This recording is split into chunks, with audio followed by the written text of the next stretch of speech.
So this is something that I've talked about already on the podcast a few times. I've written stories on Fear the Sword. I've tweeted about it. Basically, I've already talked about this a lot, but I still think that it's worth saying the NBA regular season does mean something. Okay, I know we're all ready to discredit it. We rush to act like it doesn't matter, but we all understand that the regular season isn't everything, right? We all understand that. Cavs fans, more than anyone, probably understand this, right? Because we've seen both sides of it.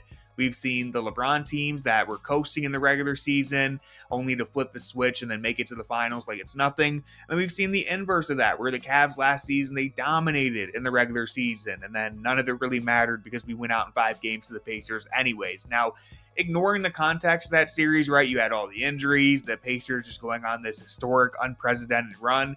We still shouldn't enter this season, this current regular season, acting like it's something to overlook, right? Because for 99.9% of NBA history, the regular season has always been a pretty good indicator for what's going to happen in the playoffs. Now, like I said, it's not a perfect one-to-one translation. We're not being silly here, all right? When people say that the regular season doesn't matter, all that we're really saying is that the postseason is the most important thing. And we agree on that. No one would discredit that. I certainly would value a Cavs championship or even the Cavs just making it to the finals a lot more than I value the Cavs being the 1 seed next year, right? I don't care if they were in the play-in tournament this year. If they end up winning the championship or going deep into the playoffs, that's the most important thing. So we're all on the same page there. But here's the thing that gets lost in the discourse when we talk about the modern NBA. Just about every team that has ever won a championship was really, really good or great in the regular season, okay? There have only been two teams in league history have won the title after finishing lower than the 3 seed in the regular season. So basically, you can predict with pretty good certainty that whoever wins the title this year is probably going to be one of the top 3 teams from either conference. Again, none of that is guaranteed. Anything can happen in sports, but being one of the best teams in the regular season is something that is still worth aspiring towards because it usually results in postseason success. And we can look at it this way, right? The Cavs, they're a team that hasn't really proven anything yet, right? They had one spectacular season last year where they won 64 games, but outside of that, they haven't done anything, right? They haven't done anything in the playoffs, and they weren't anything all that special in the 2 regular seasons before that, right? They finished 4th in back-to-back years in the East, then they go on and they win 64 games last year. But if we just go down the list from last season, and you look at basically, they went down the list of everything that you could accomplish in the regular season. Evan Mobley, he won Defensive Player of the Year. He was an all-star, first-time All-NBA player. Donovan Mitchell, All-NBA again. Darius Garland, back to being an all-star. Ty Jerome and DeAndre Hunter both finished as 6th Man of the Year finalists. And of course, Kenny Atkinson won Coach of the Year.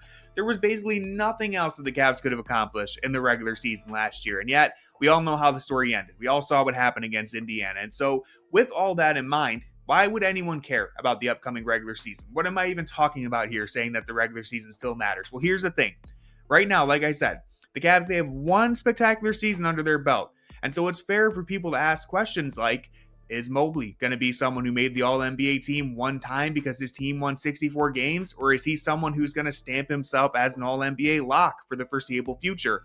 That matters, and that's something that we can find out during the regular season this year. Darius Garland and Donovan Mitchell, can they continue to lead the league's best offense? Or was last year just built on the foundation of this astronomical 3-point shooting that was never going to be sustainable? That matters, because if the Cavs go back to being a mid-offensive team, then I'd be pretty worried about them. I think we all would.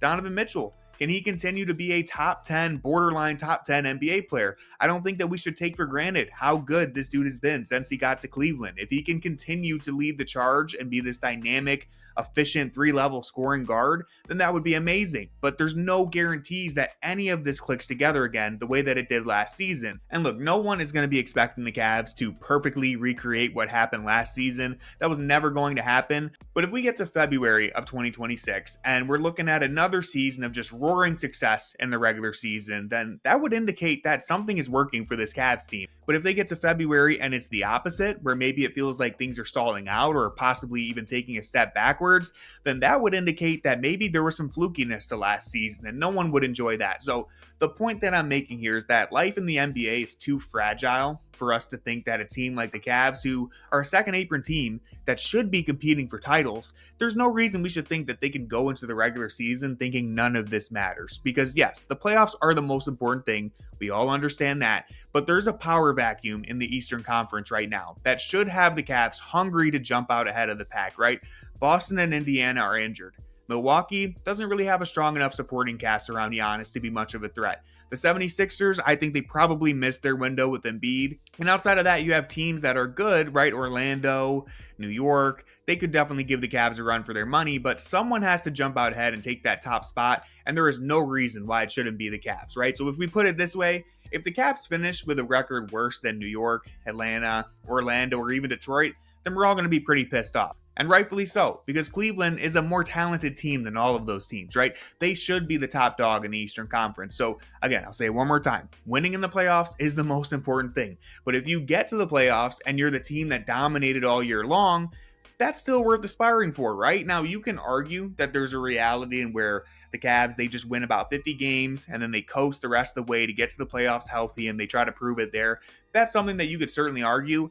I would personally disagree because I don't think this is a LeBron level team that can just flip the switch and problem solve as they go in the playoffs. This is a team that has repeatedly failed in the postseason and still has some serious soul searching to do. Every game in the regular season is an opportunity for the Cavs to grow. It's an opportunity for them to learn something and to get better at winning. I don't think that the regular season should be overlooked. I think coasting is something that you only really get that luxury if you're a team that has already been to the top and won a championship. If you're a team like the Cavs, I don't know why you would roll into the playoffs thinking that you already have things figured out enough to the point where you didn't even have to take the regular season seriously. The Cavs aren't in a position to do something like that. They should still be taking the regular season seriously. They should finish as the top seed in the East, barring any major injuries. I think we would all be disappointed if they don't. We should all be disappointed if Donovan Mitchell is an All-NBA, if Evan Mobley is an All-NBA, if Darius Garland at the very least isn't in all-star conversations, if not outright an all-star. These are all things that still matter and can be shown in the regular season, even if, stamping anything and really solidifying yourself is something that you can only do in the playoffs. But anyways, I'm just so excited for the Cavs season. It's going to be another really fun one, so please hit the subscribe button and stick around for more of my content. Drop a like and leave me a comment. Thanks for watching my video, and as always, go Cavs.